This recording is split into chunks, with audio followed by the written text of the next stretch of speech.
that his Neveh Online says a chazal that is mentioned numerous times in his sefer. Oh, thanks, Josh. He says that if someone is shomer Shabbos kilchasa, mochlin lo, afilu kedar enosh, even if he's like the generation of the Enosh, which were the people that started the Avodah Zarah, mochlin lo, they forgive him. What does that mean? A person has a tree in the backyard. He bows down to the tree, and he comes in, and he tells his Rebbetzin, "Oh, is the cholent ready?" Instead of the cholent, the lights, the guy finishes up Avodah Zarah, and the Baruch Hashem forgives him. How does that work? He also says an unbelievable Zohar Kodesh. Zohar. The Zohar Kodesh says that there's a pasuk in this week's Haftorah. The Baruch Hashem gives us very strong rebuke. The pasuk says, "Chodshechem u'moadeichem sana nafshi hayu alai l'tarach nil esin neso." Your Rosh Chodeshes, your Yom Tovim, sana not my soul, my nefesh hates them. The Rabbi Charlop says, Chas v'shalom. Hayu alai l'tarach. They're a bother for me. They're a burden for me. When lazy the soul, I'm weary from carrying them. Rabbi gives very strong words to the Navi. He's fed up, Chas v'shalom, with the Yom Tovim, with their Rosh Chodeshim. The Zohar says, murder words. If you read the Zohar, you'd get down, feel no hope from a pasuk like this. The Zohar says that even though he was tired of the Rosh Chodesh and tired of the Yom Tovim, but not from Shabbos. It says, "Moadeichem chachech modeim son and avshi." I couldn't stand your Yom Tovim, your Rosh Chodesh. Shabbos, still wonderful. How does that work? So the Neveh Online says that on Shabbos Kodesh, Neveh Online says there's two ways of doing tshuva. Sumei Rav Asay Tov is one of them. You have to get away from the bad and do the good. There's another way of Asay Tov, and through that we Sumei Rav. You do the good and you get away from the bad. Neveh Online says that's the difference between the weekday and Shabbos Kodesh. The weekday is Sumei Rav, V'Asay Tov. We turn away from the bad and we do good. And on the Shabbos Kodesh, we do good, and by doing good, we get away from the bad. So we have to remember who we are. On Shabbos Kodesh, we remember who we are. On Shabbos, we remember the Banim Atem LaHashem Elokeichem. We're the Baruch children. So the reason that we get Mechila, even if we're doing Avodah Zarah, is because we remember on Shabbos Kodesh who we are. We forget. We lose ourselves. We get involved in all sorts of things. And we forget. And on Shabbos Kodesh, remember who we are. Banim Atem. And we're all Banim. We're all children.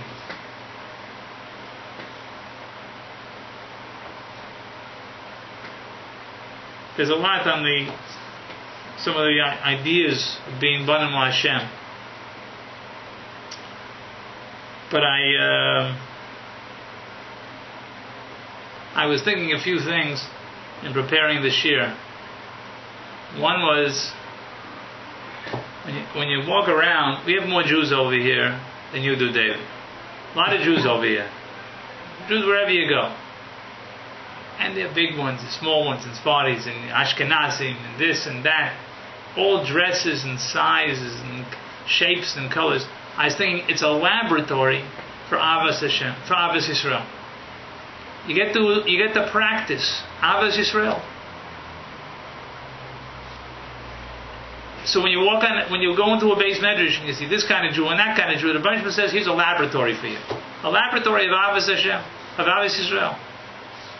Wherever you go, you have and every Jew is chashuv. I was thinking another mashal. So when you walk in the street, you realize, this one I do like, this one I don't like, this. The person has to think differently. It's a laboratory to get me sensitized to Klal Yisrael. So I was thinking, and every Jew was choshev. I was thinking like this. We've all played the game of pickup sticks. You know what I mean? You take the handful. I'm sure with choshev olam, those are pickup sticks. You take the sticks and you drop them, and then the name of the game is you got to pick up sticks and not move other sticks. We all know the game. You know, you got to be good. You push down on this end, it comes up the other end. I was thinking, go into a room, and there are 12 million pickup sticks. 12 million pickup sticks. The guy says, see if you can pick up one stick without moving the other one. The guy says, that's easy. That should be easy. You know, I mean, 12 million pickup sticks. I don't know how big of a room you need for 12 million pickup sticks. So you go, he goes over, and he picks up one, feels like, and all of the pickup sticks, and they all move. All 1,999,999, they all move. So you say, what? What's going on? You go, okay, that was just a fluke. You try another pickup stick, pick it up, you got it. Every pickup stick in the room moves. You figure, what kind of trick? What kind of game is this? Who's making fun of you? The pshat is when a yid does something, it affects everybody. If that yid's not in the picture, everyone's affected. Everyone's affected. How do you learn to look at a yid like that? That it's essential. I was thinking like this. I have some other words, whatever, but I was just thinking like this. We know that from the Gemara in Nida that a person learns Kol Torah Kula when he's in the womb. Let's say you're walking down the street and you see a guy, and he says, and you see, and someone tells you, you know this guy? Do you know that a Malach talked to him? And he learns, and he knows all the Torah. He knows Kol Torah. This yid over here, he knows. You see a guy, he looks like a schlepper over here, looks like a schnorrer. Such not nice words for such, guy is not so. There's a little bit of a fragrance wafting from him, and you're like, maybe I'll cross the street. And the guy says, you may want to cross the street. That's all right, but you should know this guy. He had a malach talk to him, and he knows Kol Torah Kula. So wow, that's pretty outrageous. The guy, he knows Kol Torah Kula. So every yid walks around knows Kol Torah Kula. But Torah is to help us bring it out. And really, the most choshev thing there is a yid. Rav Tzadok says there's three types of ahava: Avas Hashem, Avas Yisrael, and Avas Torah. And he brings a Tana to be Eliyahu, and he brings it a Gemara in Masechtas Makkos, that the Olam thinks that Avas Torah is the most choshev thing, and Tana to be Eliyahu says that Avas Yisrael is more choshev, and the Gemara in Makkos says that they used to stand Avas Atzmi. That's part of Avas Yisrael, David. It's a good question. Avas Atzmi is also part of Avas Yisrael. The famous word, V'ahavta re'echa chamocha, you have to love a neighbor like yourself. You have to love yourself. But there's a pshat to it. Oh, lost your audio. Anybody lose audio? Everyone lost audio. Is it going back on? We're good? Yeah?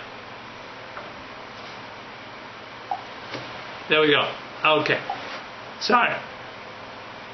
All right.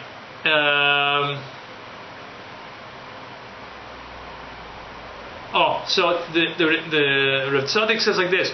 Rav Tzadok says. Okay, one more time. Three types of Ava. There's Avas Hashem, Avas Torah, and Avas Yisrael. And a Yid has to have all three types.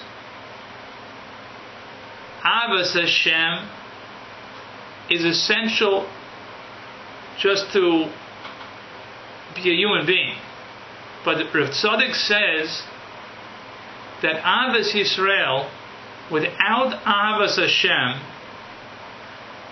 is like having a nice social group, like a bunch of buddies. But that's not what Avos Yisrael is. Avos Yisrael is to see the Kedusha and see Hashem's presence in this world. He says Avos. He says that reflects the door. Just as an aside, I wasn't planning on getting into this. That reflects Dor HaFloga. Dor HaFloga, which was all together, but they didn't have Avos Hashem. That's Avos of friend. That's of a friend, but it's not a love with Hashem in the picture. A love with Hashem in the picture means that's Avos Yisrael, because every Yid is a Chelek Elokam Imal. It's a picture of Hashem in this world. Avos, just as an aside, Avos Torah without Avos Hashem, loving Torah without loving Hashem, is love of Chachma. That's love of Chachma. And then he says it's the Dor HaMabul, which Chazal tell us we're fitting to be Makabel Torah. Welcome whoever the guests are. So Ava of so now the question is good. So Avos Yisrael without Avos Hashem is just loving guys. You have a bunch of buddies that you like. With Hashem,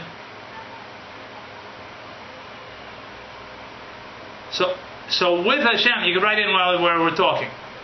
Avos, yeah, that's cool.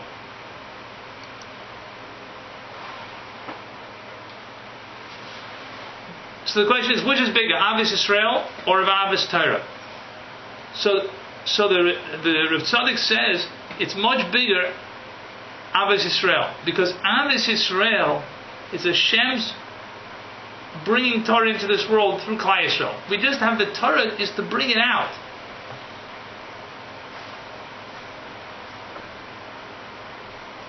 It's a question of pulling out the Torah from a person. But we should know that every Jew is a wellspring. He's like an endless well of Kedusha and of Torah. So we don't see it. So our job in this world is to bring it out. But that's the Torah, is to help bring us out that Kedusha which is in there. Listen, I wasn't planning on getting so theoretical. So let me get back to more Lamaisa. I really wanted to mention these things is to see the greatness of what Torah is about and what Avos Yisrael is about. To understand, it's not a question of liking the boys. The issue is that Klal Yisrael reflects Hashem's presence in this world. And to love a Yid is to love Torah, and to love a Yid is to love Hashem, to love the Tachlis, the purpose of the whole world. But let me get a little bit more practical.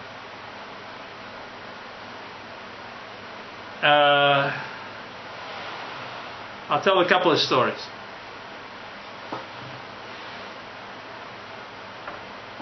I got to tell you one more for it. I got to tell you a gewaltig for it. Josh, you got to hear a great for it.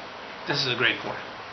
I saw this in a sefer this Shabbos from Rabbi Yaakov Meir Shechter, who writes as following. It's in a book called In All Your Ways.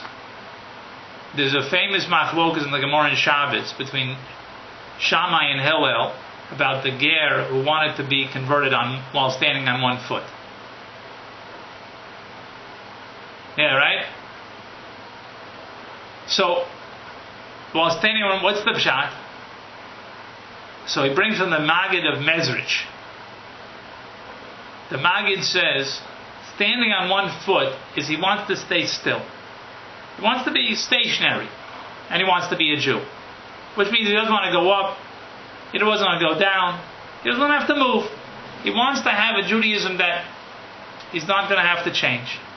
He's not going to have to go up. He doesn't have to go down. Not all the hardships.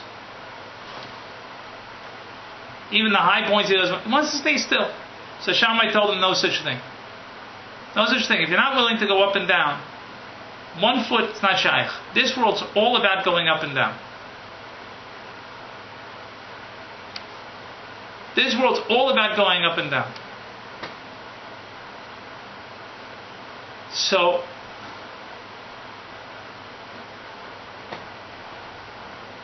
what did Hillel do? Hillel agreed. Hillel knew it was also all about going up and down. He couldn't stand still. Couldn't stand still. Yeah, Baruch Hashem. Nice to see you, Amen. But Hillel told him a different shot. Hillel told him like this. You gotta have this. For both say this is mamish, this is sweet. Hillel told him, how is it that you, Mr. Gentile, that you are now inspired to become a Jew? Where did it come from? Where does it come from? You just finished eating a BLT, and now you want to be a Jew. Where did it come from? He says because there was some Jew out there that fell in a big way, and the mamish went really far down, and he picked himself up. He didn't fall to yish.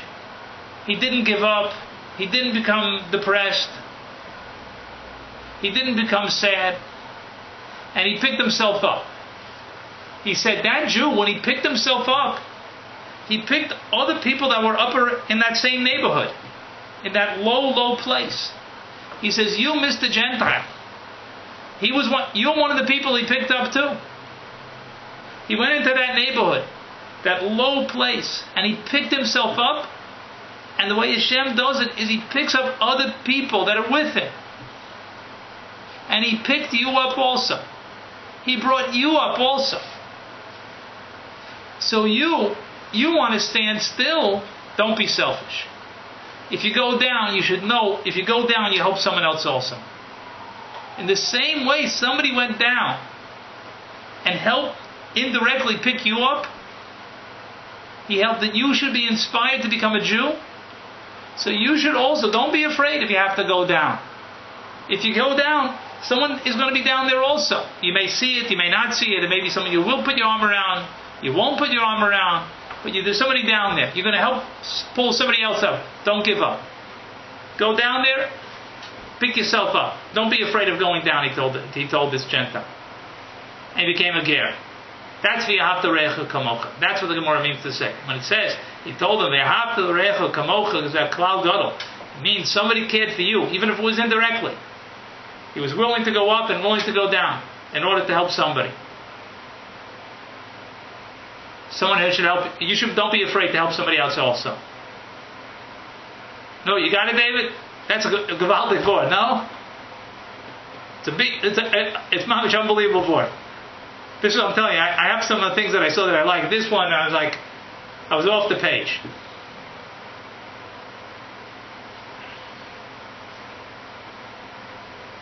Let me tell you a couple of stories. I'm not going to be marach too much. Rabbi Charlop. One of the things we're going to have a little more practical, a little more practical is, one of the things you have to have for Ahavas Yisrael is you have to see that every person deserves to be treated with kavod and respect. I saw a Maisa in Rabbi Twersky's book, one of his books,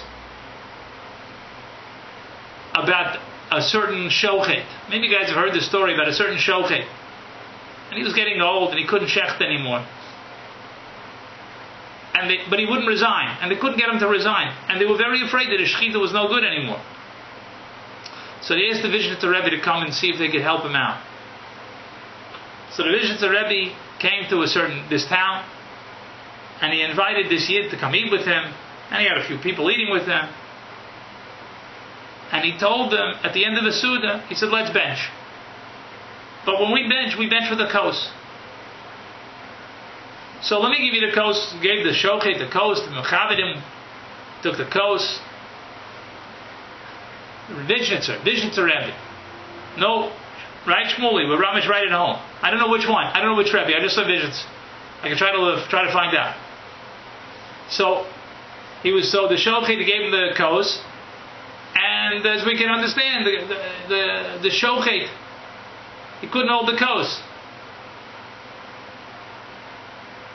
He couldn't hold the kos, so he was shaking the kos. He said, Rebbe, I see my hands not so steady anymore.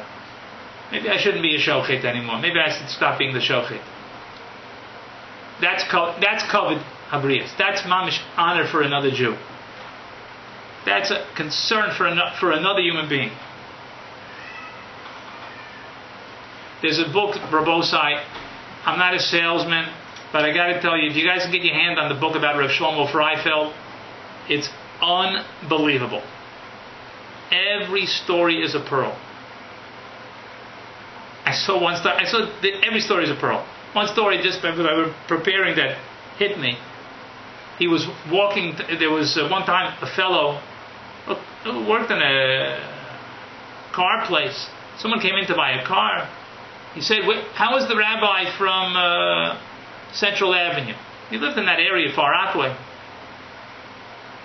He said, "Which one?" I said, "You know the rabbi, the big rabbi." He said, "No, he passed away a few years ago." He says, "That was my rabbi." I know the guy was white, and the story doesn't say if he was white or black. He definitely wasn't Jewish. So, what do you mean, your rabbi? He said, "You should know, one Saturday morning, I was in the store, and it was a cold day, and the heat was barely on in the store. And I was there as cold, and I was miserable. And they're pushing Rabbi Freifeld they're pushing the rabbi in a wheelchair, and he called me over. He said, you know, the window in your store, it's so inviting, it's so colorful, it's so interesting. You do such a nice job." He said, "Have a wonderful day." He said, he took notice of me. He took notice of me. To take notice and give cover to a person, to realize. I was at a seminar. I don't think you'll mind me telling the story. It was, whatever, maybe not, just in case. Someone told me, Maisa, the person giving the seminar, he said that he was 10,000 shekels in debt. A lot of people were coming to him for tzedakah. He's known as an address, people come for tzedakah. A guy came to the door. He didn't even let him in the house. He had people there all day.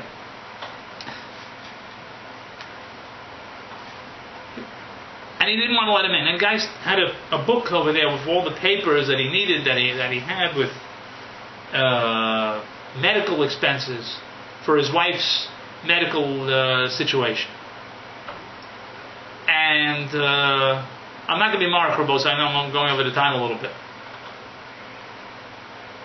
And he had all the expenses over there of his wife's, and his wife was apparently not 100%. It wasn't all there. And the person was telling this fellow, this friend of mine, this expense and that expense. You know, so usually such a person, you give him 5 shekels over here. You want to be generous, you give him 18 shekels. The fellow finishes his story, he looks up, and this friend of mine is crying. And this fellow was collecting money. It's like shocked. What are you crying for? He says, your dedication to your wife is unbelievable. I'm so moved by the fact that you're so dedicated to your wife. And the guy started crying. And they hugged each other in tears. And then he wrote out a check for 500 shekels.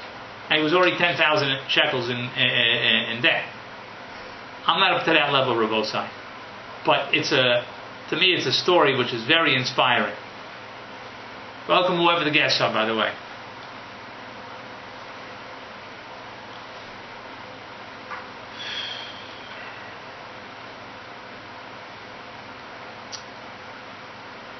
Maybe one more word and we'll hold it up. Rav Shlomo Freifeld had a word like this. When the brothers came with Yosef, came down to Mitzrayim to find Yosef, when they came down to see Yosef. So Yosef didn't give him the easiest time. They gave him a hard time. And he did all sorts of things which made them he shook them up. And they said, you know why all this is happening? It's because we didn't listen to when our brother cried out. We weren't listening, we weren't sensitive. So Rabbi Shlomo, Shlomo asked about the kasha. It doesn't say anywhere in Chumash that he cried out.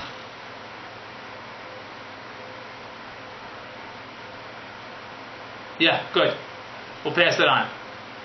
Josh, Yamin is going to mitzvah. He would like to be part of the shir. Yamin, you don't know Yamin. Yamin, a yid tzaddik.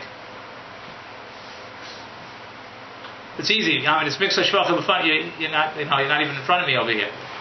So they go down. So the brothers say, you know why this is all happening? It's all happening because we didn't listen to our brother when he cried out. But the Chumash never said that. The Chumash never said that he cried out. How could the Torah say that the brothers understood that the reason what was happening was because they didn't listen when he was crying out? Ask Rav Shlomo, the Torah never said that he cried. Maybe he didn't cry out. Torah says he cried out. But it wasn't until that point they even heard it. They were so sure that Yosef was out to get them. They were so sure that Yosef deserved what they were giving him. They didn't even hear it. They didn't even hear that he was talking to them, that he was yelling at them, that he was screaming for help, and to be with them. That itself, and they didn't even hear it. So a person has to hear somebody else. That's what the brothers realized. We didn't even hear him before. Now we have to hear him.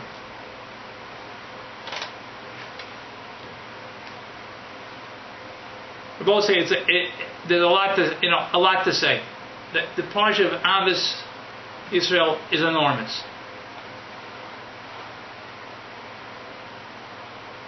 The effect of the Sinus Chinam Rabosai, it's just so painful to have to be back in these times, back in the 9 days, having had a Shivas Batamas, having a Tisha B'Av around the corner.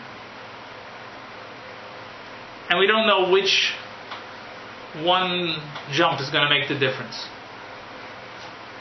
But on the big level, like we started this year, to know that Hashem's greatest revelation in this world is Klal Yisrael. And to know that if we realize Banim Atem L'Hashem Elokeichem, that we're Hashem's children, and Hashem loves us dearly, and we say it twice a day. We say Ahava Rabbah, Ahavas Ola in the morning, depending on the Nusach. Ohev Amo Yisrael. He loves Klal Yisrael. Present tense, he loves Klal Yisrael. So we have to know Banim Atem. We have to know we're a bunch of his children. We have to not forget. And that, David, is what it's all. That's the Ahavas Atzmit. Loving yourself is to know I'm the bunch of his child. I'm not supposed to think badly of myself. The Bansham, does he think badly of me? Does the Bansham love me? And there's a difference between who I am and what I do. I'm a son. And we pass like Rabbi Meir in the Gemara. Alva Pishachata is so bonim him. Even though they do things wrong, they're still children. So we have to know who we are. When we see another year, we have to know who he is. But we have to be also Lamaisa. We have to give covet to people. See the respect. Feel the importance of that person. We have to see the good in each person.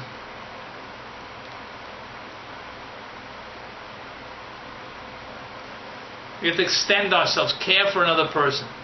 It's not 500 shekels, but it's at least to be with him, to care. Listen to people. Let them say what's bothering them. There's so many opportunities for both sides. So many opportunities. We should, each one of us start small. Think about one person. Maybe we could be a little bit nicer to. And Rabbi said, when finishing up, if I can make a suggestion, it's hard, the suggestion, but take someone close.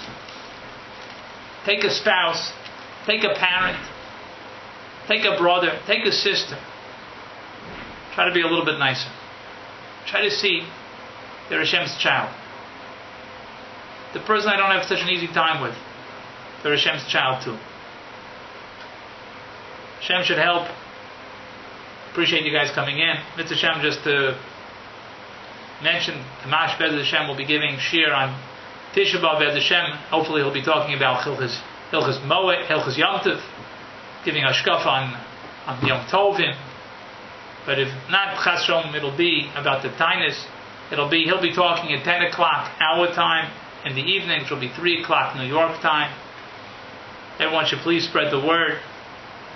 Rosa, your involvement is definitely appreciated. It's definitely an expression of Ahavas Yisrael, to all join together, to be part of this together. And Bez Hashem, Flora Liv, I'll have to find out who that is also. Baruch Hashem. I'm glad that some people, next Sunday, 3 o'clock. Alright, we're good. Alright, fine. So, Mitzvah Hashem, we will talk more. Come on, give me a sec. Let me finish up. Josh, give me a sec. Hold on a sec. Okay, we'll be on for 1 second. I just let me finish up this thought. I'm like ADD after all these years in Neveh. I shouldn't blame Neveh. Maya, beautiful. See, it's easy to be in Neveh. I want to tell you one thing about Ahavas Yisrael, that it's almost not fair to be in Neveh, because Neveh has only phenomenal guys. So the challenge of Ahavas Yisrael is it's like whatever. It's like a no-brainer. It's impossible not to love Neveh guys. It's impossible. It's like only someone's out of their mind. Okay, Rabosai, Hashem should help that we should feel that. What? What does that mean? What's going on? David, are you mocking me? I'm going way over. David, come on. Give me the business at the end of the shiur. Come on, give me a break. Yeah, we'll get mail. We're going to talk about money. We're going to get to money.